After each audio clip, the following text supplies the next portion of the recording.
خواہشات کو پورا کرنا ہی سمجھتا ہے. سیدنا صاحب پونہ والے رحمۃ اللہ علیہ فرمایا کرتے تھے کہ میاں بیوی کے ملنے کے بعد دونوں میں سے کسی کی بھی فجر کی نماز اگر قضا ہو گئی اس دن اور اس رات اگر حمل ٹھہر گیا تو میں یقین سے کہتا ہوں وہ اللہ کی نافرمان اولاد ہی پیدا ہوگی، کیونکہ اس کی بنیاد نافرمانی پہ رکھی نا. پہلی اینٹ نافرمانی پہ ہے. کہاں سے ہوگا کام بتاؤ؟ تم کہتے ہو زمانے نے اولادوں کو بگاڑا، زمانے نے تھوڑی بگاڑا.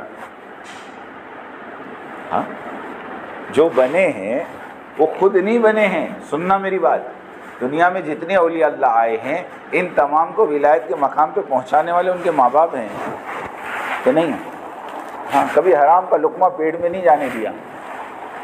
سوچنے کی بات ہے کہ فرید الدین گن شکر رحمۃ اللہ علیہ روزانہ 12,000 مرتبہ درود شریف پڑھ لیں اور ایک مرتبہ ماں سے کہہ دیا تو ماں نے کہا اس میں میرا بھی حصہ ہے. پوچھا اماں کیسے؟ کہا میں روزانہ میں تجھے دودھ پلانے سے پہلے 100 مرتبہ درود شریف پڑھتی تھی بیٹا، پھر میں تجھے دودھ پلاتی تھی. میں نے کبھی بغیر وضو کے سننا اور کبھی بغیر ذکر کے تجھے دودھ نہیں پلایا.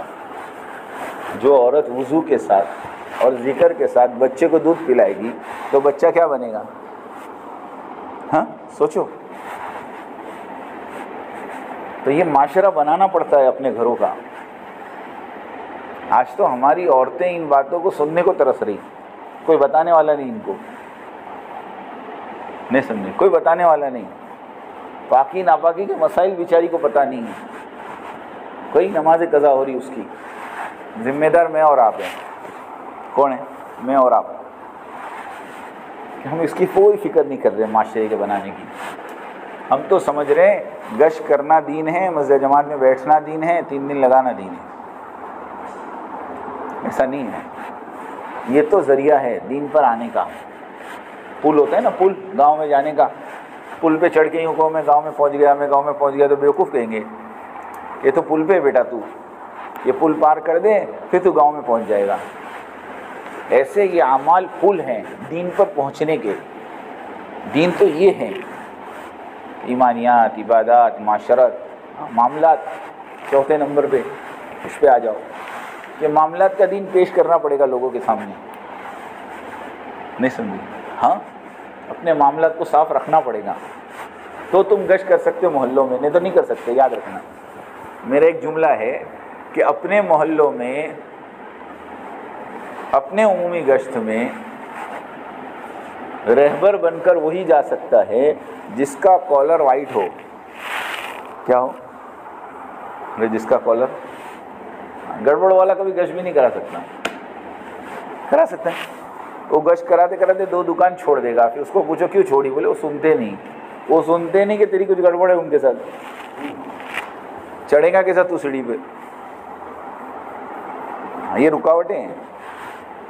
اس کا لیا اس کو دیا، اس کا لیا اس کو دیا، اس کا لیا اس کو دیا، سب کو گھماؤ، سب کو گھماؤ. اچھی بات نہیں ہے. کہتے جتنی چادر ہے اتنے پیر پسارو. ایک مرتبہ مفتی احمد خان پوری صاحب کہہ رہے تھے دیکھو آمدنی کا بڑھانا تمہارے ہاتھ میں نہیں ہے، خرچے کا کم کرنا تمہارے ہاتھ میں. عجیب بات کہی. آمدنی کا بڑھانا تمہارے ہاتھ میں نہیں ہے، خرچے کا کم کرنا تمہارے ہاتھ میں. جتنی آمدنی ہے اتنا خرچہ کر لو. کیا ضرورت ہے قرضوں میں پڑنے کی؟ نہیں سمجھے؟ کیا ضرورت ہے قرضوں میں پڑنے کی؟ اور قرض جو آدمی لیتا ہے نا وہ خواہشات کے لیے لیتا ہے، ضرورت کے لیے نہیں لیتا. یہ بھی سمجھاؤں آپ کو. کسی نے مجھے اچھا میسج بھیجا آج صبح مستورات میں کہہ کر آیا، ضرورتیں تو فقیر کی بھی پوری ہو جاتی ہیں اور خواہشات تو بادشاہ کی بھی ادھوری رہتی ہیں. ضرورتیں تو فقیر کی بھی پوری ہو جاتی ہیں اور خواہشات تو مغل بادشاہ کی بھی ادھوری تھی. اور آج جتنے قرضے ہیں نا خواہشات پر ہیں. کائی پر ہیں؟ ارے کائی پر ہیں؟ خواہشات پر ہیں. میں نے ایک مطلب گھر کا حساب کیا تو چائے کا اور دودھ کا خرچہ چاول اور گیہوں سے زیادہ ہے اور چائے خواہش ہے. اب دیکھو سمجھے بھائی چائے کیا ہے؟ خواہش ہے. کھانے سے زیادہ اس کا خرچہ ہے. شکر، چائے اور دودھ جمع کرو پورے مہینے کا. عجیب ہے ہماری زندگیاں. اس لیے اپنی خواہشات کو کم کرو تو معاملات صاف رہیں گے، اور خواہشات کو بڑھاؤ گے تو پھر قرضوں میں پڑو گے. سمجھ میں آئی بات؟ ہاں، کیونکہ آمدنی بڑھانا تمہارے ہاتھ میں ہی نہیں. سن لو میری بات، تمہارے مقدر میں 10,000 لکھا ہے، کوئی 10,100 نہیں کر سکتا پوری دنیا کی طاقت، اور کوئی 9,999 بھی نہیں کر سکتا. کر سکتا ہے؟ نہیں کر سکتا. تمہارے مقدر کا تم کو مل کے رہے گا. اس کے لیے اپنے معاملات صاف کرو، لین دین کو صاف کرو، کاروبار صحیح کرو. ہاں، کسی کا حق نہ مارو، کسی کا حق نہ مارو. ایک چھوٹا سا قصہ آپ کو سناؤں، مجھے یاد آ گیا. دلی کی جامع مسجد میں، سننا، دلی کی جامع مسجد میں ایک انگریز آیا دلی کی جامع مسجد دیکھنے. سیڑھی پہ ایک فقیر بیٹھا تھا، سیڑھی پر ایک فقیر بیٹھا تھا. اس نے پاکٹ نکال کر اس کو کچھ صدقہ دیا یا خیرات کی یا ڈونیشن دیا، جو بھی سمجھو. وہ تو غیر تھا، عیسائی تھا. اور اس نے جب واپس پاکٹ رکھنے گیا تو پاکٹ گر گئی اور وہ اوپر چلا گیا. اب وہی فقیر جس کو اس نے دیا تھا وہ پاکٹ دیکھا، اس نے پاکٹ اٹھایا، لیکن اتنی دیر میں تو اوپر. تو اس نے کہا واپس آئے گا تو پاکٹ واپس کر دوں گا. اب انگریز آفیسر کی پاکٹ کتنے، کیا معلوم کتنے پیسے ہوں گے، کیا ہوگا اس زمانے میں جو چیز. تو اتفاقاً وہ اس دروازے سے گیا انگریز اور کوئی دوسرے دروازے سے نکل گیا. اب یہ فقیر شام تک انتظار کرتا رہا، وہ انگریز ہی نہیں آیا. اس نے وہ پاکٹ لے جا کے گھر میں رکھ دیا، اور برابر 1 سال کے بعد وہی آفیسر واپس آیا مسجد. تو اس نے اس کو دیکھ کے پہچان لیا فقیر نے. اس نے دوڑتے ہوئے اس کو پکڑا، بھائی رک رک رک، میرا ایک کام ہے، کھڑے رہے تھوڑی دیر. بولے کیا کام ہے تیرا؟ بولے کام میں اب بھی آیا، تم یہیں کھڑے رہو. اور بھاگتے ہوئے اپنی جھوپڑی میں گیا، اور جھوپڑی میں بھاگا اور جا کر وہی پاکٹ ویسا کہ ویسا لا کر اس انگریز کے ہاتھ میں رکھ دیا. وہ انگریز حیران، یہ پاکٹ 1 سال پہلے گرا تھا. اس نے کھول کے دیکھا تو سارا پیسہ برابر، جتنا پاؤنڈ تھا سب برابر. وہ پاکٹ کو دیکھ رہا ہے اور فقیر کو دیکھ رہا ہے. اور اس فقیر کو کہا کہ اس کے اندر اتنا پیسہ تھا کہ اگر تو اس کو استعمال کر لیتا تو سیٹ ہو جاتا، مگر تو نے پاکٹ استعمال ہی نہیں کیا. عجیب بات، کیا وجہ ہے؟ تو اس فقیر نے جو وجہ بتائی نا، وہ میں تم کو بتاتا ہوں، تمہارے دلوں پہ چوٹ لگ جائے گی. اس فقیر نے کہا کہ مجھے معلوم تھا کہ اس کے اندر لاکھوں روپے ہیں اور اس سے میں بہت اچھی زندگی گزار سکتا ہوں، لیکن مجھے یہ احساس ہوا کہ تو عیسائی ہے، میں مسلمان ہوں، اور تو عیسیٰ علیہ السلام کو ماننے والا ہے اور میں اللہ کے نبی کو ماننے والا ہوں. اگر میں نے آج تیری پاکٹ دبا دی تو کل قیامت کے دن حضرت عیسیٰ علیہ السلام سے میرے نبی کی ملاقات ہوگی. تو عیسیٰ علیہ السلام کہیں گے اے محمد، تیرے امتی نے میرے امتی کا پاکٹ مانگا تھا، تو میرے نبی کو نیچا دیکھنا پڑا. میں ان پیسوں کے خاطر اپنے نبی کو قیامت کے دن نیچا نہیں دکھانا چاہتا. سمجھے؟ ایک فقیر کہہ رہا، یہ چیز اصل ہے کہ جب اپنی آخرت کا احساس، اللہ کے نبی کا احساس ہوگا تو پھر آدمی کبھی غلط کرنے کی سوچے گا بھی نہیں. میں 2 دن بھوکا رہ سکتا ہوں، لیکن غلط، وہ ہے نا صحابی حمالی کرتے تھے، 3 دن تک بیچارے مزدوری نہیں ملی، 3 دن تک خالی ہاتھ آئے. بولو، گھر میں کچھ نہیں، گھر والے پانی پی کے سو رہے 3 دن تک. کیا گزرتی ہوگی گھروں میں. 4تھے دن صبح میں جب جانے لگے تو بیوی نے پیچھے سے آواز دی. تو ان کے دل میں یہ خیال آیا کہ بیوی یوں کہے گی دیکھو 3 دن سے تو کچھ نہیں ہے، آج تو کچھ لے کے آؤ، ہے نا. انہوں نے پلٹ کر دیکھا تو بیوی نے اندر بلایا کہ گھر میں گئے. تو بیوی نے دھیرے سے کہا 3 دن کا فاقہ ہے، گھر میں کچھ ہے نہیں، آج 4تھا دن ہے. ہماری بھوک کی وجہ سے اور ہماری پریشانی کو دیکھ کر تم کوئی غلط چیز گھر میں مت لانا. آج کا دن بھی ہم بھوکا رہ سکتے ہیں، لیکن ہم کو ہمارے پیٹوں میں اور ہماری اولادوں کے پیٹوں میں حرام کا نہیں ڈال سکتے. حدیث ہے، کیا ہے معلوم؟ حدیث، جس پیٹ میں حرام کا جاتا ہے وہ بدن تو آگ میں جلنے کے لیے تیار ہو جائے. اس کے لیے اپنے معاملات کو صحیح. اور آخری چیز میرے دوستو اخلاق ہے. کیا ہے بولو؟ اخلاق. تم نے دین کے 5 رکن تو سنے ہوں گے، دین کے 5 رکن تو سنے ہوں گے، سنے کہ نہیں؟ کلمہ، نماز، روزہ، زکوٰۃ اور حج، یہ 5 رکن ہیں۔ رکن کس کو بولتے ہیں؟ پلر کو۔ لیکن ایمانداری سے بتاؤ 5 پلر لگا لینے سے کمرہ بن جاتا ہے؟ ہاں، بلکہ اس کے اوپر جب تک چھت نہ پڑے دین مکمل کمرہ مکمل نہیں ہوتا۔ ایک مطلب علامہ تائیدینی صاحب کہہ رہے تھے یہ 5 تو ستون ہیں، لیکن اس کی چھت کا میں نے حدیث میں ڈھونڈا تو مجھے اخلاق دین کی چھت ملی، چھت، اخلاق دین کی چھت ملی۔ اس لیے اپنے اخلاق کو صحیح کرو۔ اور آگے کی ایک بات بتاؤں، بہت عجیب بات ہے، 99% اخلاق کا تعلق زبان سے۔ کیسے؟ کسی نے بہت اچھا کہا، زبان کھلتی ہے تو پتہ چلتا ہے کوئلے کی کان ہے کہ سونے کی کان ہے۔ آدمی بہت اپ ٹو ڈیٹ ہے، ہاں؟ ہماری گجراتی میں کہے نا کفنی لہنگا ماں، ہاتھ میں تسبیح، ٹوپی، سب ہے، لیکن جہاں زبان کھلتی ہے وہاں پتہ چلتا ہے کہ اندر کیا ہے۔ اس لیے اپنی زبان کو نرم رکھو، اپنی زبان کو نرم رکھو۔ نرم چیز جوڑنے کا کام کرتی ہے۔ صبح باڈولی والے بہت اچھا ایک دھارے بولتے ہیں کہ دیکھو دھاگا نرم ہے، کپڑے سے کپڑے کو جوڑ دیتا، فیویکول نرم ہے، لکڑی سے لکڑی کو جوڑ دیتا، گوند نرم ہے، کاغذ سے کاغذ کو جوڑ دیتا، گارا نرم ہے، اینٹ سے اینٹ کو۔ جتنی جوڑنے والی چیزیں نا آپ کو سب نرم ملیں گی، اور توڑنے والی چیز بولو سب سخت۔ کیا؟ توڑنے والی چیز سخت، سختی چلتی نہیں، سختی نبھتی نہیں۔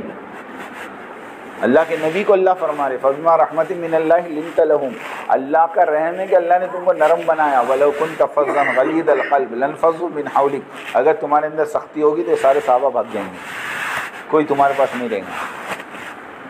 ہاں، سختی نہیں نبھتی، زور زبردستی نہیں چلتی۔ ایک بزرگ کا انتقال ہونے لگا تو انہوں نے اپنے مریدوں کو نصیحت کی، دیکھو کیسا انداز نصیحت کا۔ مریدوں کو بلا کے یوں کہا کہ ذرا میرے منہ میں دیکھنا، میرے منہ میں دانت ہے کہ نہیں؟ کیا دانت ہے کہ نہیں؟ تو مریدوں نے کہا حضرت آپ کے تو سارے دانت گر گئے، آپ تو چوکٹا پہنتے ہو، تو سارے دانت گر گئے؟ کہاں سارے دانت گر گئے۔ اچھا دوبارہ میرے منہ میں دیکھنا زبان ہے کہ نہیں؟ زبان کہاں جائیں گے؟ ارے زبان گرتی کیا؟ تو کیا حضرت زبان تو منہ میں رہیں گی نا، کیسی عجیب عجیب باتیں کر رہے آپ؟ تو کہا اچھا یہ بتاؤ زبان پہلے آئی تھی کہ دانت پہلے آئے تھے؟ کیا جواب دیں؟ حضرت زبان تو پہلے جائیں گی نا، اپنے ماں کے پیٹ سے زبان لے کے آئے، دانت تو بعد میں 11ویں مہینے میں آئے، ایسا ہی ہوتا ہے نا۔ تو پھر ان بزرگ نے کہا اچھا یہ بتاؤ کہ زبان پہلے سے آئی، دانت بعد میں آئے، دانت پہلے گر گئے، زبان نہیں گری، ایسا کیوں ہوا؟ سب مرید حیران کہ یار یہ بزرگ کے دماغ سٹیا گیا لگتا کچھ۔ کہا حضرت آپ ہی بتا دو۔ تو پھر انہوں نے کہا کہ بیٹا بات اصل میں یہ ہے کہ زبان نرم تھی، موت تک چلی، دانت سخت تھے، پونچھ سے پہلے ٹوٹ گئے۔ کیا مطلب؟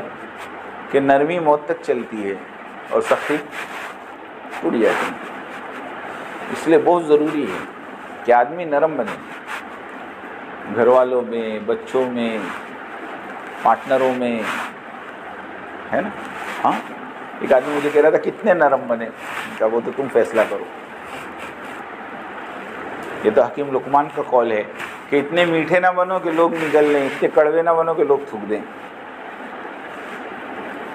یہ تو حکیم لقمان کا قول ہے۔ لیکن بہرحال اپنی زبان میں نرمی لاؤ، ہر ایک کے ساتھ ملنساری سے بات کرو، ادب سے بات کرو، محبت سے بات کرو، ہے نا۔ کسی نے کہا میٹھا کھانے سے تو شوگر ہوتی ہے، میٹھا بولنے سے شوگر نہیں ہوتی، بولا کرو میٹھا۔ کیا کہنا؟ میٹھا کھانے سے تو ڈائبٹیز ہوتی ہے، لیکن میٹھا بولنے سے شوگر ہوئی آپ تک کسی کو؟ میٹھا بولو، اچھا بولو۔ ماتا جی جیسا کہتے ایک گاڑی کے پیچھے لکھا ہوا تھا دل برائے فروخت، ہارٹ فور سیل، اور نیچے کیا لکھا تھا؟ 2 میٹھے بول. قیمت کیا تھی؟ 2 میٹھے بول. کہ آدمی 2 میٹھے بول بول کے دل خرید سکتا ہے. اور کسی نے بہت اچھا جملہ بنایا کہ تمہاری زبان سے نکلے ہوئے جملے سے تم کسی کے دل میں بھی اتر سکتے ہو اور کسی کے دل سے بھی اتر سکتے ہو. کیا فرق ہے؟ کسی کے دل میں بھی اتر سکتے ہو اور کسی کے دل سے بھی اتر سکتے ہو. کہ بعض جملے ایسے ہوتے جو تم کو دل سے اتار دیتے. اور آدمی کیا کہا اس نے؟ ہاں، آدمی کا جو زخم ہے نا، بدن کا ہتھیار کا زخم، وہ تو ایک نہ ایک دن بھر جاتا ہے، لیکن زبان کے زخم بعد مرتبہ موت تک نہیں بھرتے. بدن کی مار تو آدمی بھول جاتا ہے، لیکن زبان کی مار تو کبھی کبھی موت تک نہیں بھولتا. موت تک یاد رکھتا. اس نے مجھے ایسا بولا تھا. اسی لیے تو اللہ کے نبی نے کہا آخری بات کہ مسلمان وہ ہے جس کی زبان سے کسی مسلمان کو تکلیف. اس لیے اللہ کے واسطے اپنی زبانوں کو سنبھالو. ہم یہ تو حساب رکھتے ہیں کہ ہم نے کتوں کو تبلیغ میں جوڑا، لیکن ہم نے کبھی اس کا حساب نہیں کیا کہ ہمارے جملوں سے کتنوں نے تبلیغ چھوڑا. سمجھے نہیں؟ جوڑنے کا حساب تو سب کے پاس ہے. اس کو میں نے لگایا، اس کو میں نے لگایا، اس کو میں نے، تیری وجہ سے کتنے بھاگے وہ بول.